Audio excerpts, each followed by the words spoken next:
तनवीर सिपरा की एक गज़ल आप सब आपकी नज़र। उस नगर का नाम भी सिपरा शराफतपुर था। उस नगर का नाम भी सिपरा शराफतपुर था, जिसके हर इंसान में एक बेड़िया मस्तूर था। वक्त से पहले हवस की आरियाँ उस पर चली, वक्त से पहले हवस की आरियाँ उस पर चली। एक पौधा जो भी नोखेस था, बिन बूर था। अपनी तरीहे नसब पर इसलिए नाज़ा हूँ मैं, अपनी तरीहे नसब पर इसलिए नाज़ा हूँ मैं।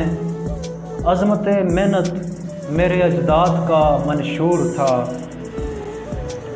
दुश्मनी ज़रदार से मुझको विरासत में मिली, दुश्मनी ज़रदार से मुझको विरासत में मिली।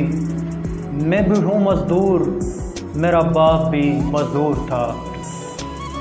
फातहों से कबल वो माले गनीमत पर गिरा, फातहों से कबल वो माले गनीमत पर गिरा।